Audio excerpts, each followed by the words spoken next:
नमस्कार माझ्या सर्व लाडक्या बहिणींनो. आजचा व्हिडिओ खूपच मोठी आणि दिलासादायक बातमी घेऊन आलाय, कारण जानेवारीचा हप्ता अखेर सुरू होतोय. हो बहिणींनो, अनेक दिवसांपासून तुम्ही एकच प्रश्न विचारत होतात.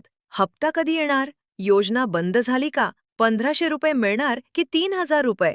आता या सगळ्या प्रश्नांची स्पष्ट माहिती आज या व्हिडिओमध्ये देणार आहे, त्यामुळे शेवटपर्यंत नक्की बघा. सर्वात आधी मोठी अपडेट. लाडकी बहीण योजनेसाठी सामाजिक न्याय विभागाकडून तब्बल 98,45,00,000 रुपयांचा निधी वितरित करण्यात आला आहे. याचा अर्थ काय? याचा अर्थ हप्त्याची प्रोसेस अधिकृतपणे सुरू झाली आहे. हा निधी आता पुढील टप्प्यात अर्थ विभागामार्फत डीबीटी प्रणालीद्वारे थेट महिलांच्या खात्यात जमा केला जाणार आहे. मिळालेल्या माहितीनुसार येत्या काही दिवसात, म्हणजेच या आठवड्याभरात तुमच्या खात्यात पैसे जमा होऊ शकतात. म्हणून बँक खाते आणि मोबाईलवर येणारे मेसेज नियमित तपासत रहा.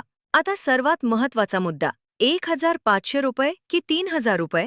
काही दिवसांपासून चर्चा होती की जानेवारी आणि फेब्रुवारीचा हप्ता एकत्र दिला जाईल. मात्र सध्याच्या घडीला अधिकृत घोषणा एकत्रित हप्त्याबाबत झालेली नाही. म्हणून सुरुवातीला 1,500 रुपयांचा एकच हप्ता जमा होण्याची शक्यता जास्त आहे. पण जर शासनाने दुहेरी हप्ता जाहीर केला, तर त्याचा अपडेट तुम्हाला सर्वात आधी आपल्या या चॅनलवर मिळेल. बहिणींनो, ही योजना लाखो महिलांसाठी आधार आहे, म्हणून प्रत्येक अपडेट महत्त्वाचा आहे. जर तुम्हाला लाडकी बहीण योजनेचे सर्व अपडेट वेळेवर हवे असतील, तर आत्ताच व्हिडिओला लाईक करा, चॅनलला सबस्क्राईब करा आणि बेल आयकन दाबायला विसरू नका. आणि कमेंट्समध्ये नक्की सांगा, तुमच्या मते यावेळी 1,500 रुपये येणार की 3,000 रुपये? धन्यवाद बहिणींनो.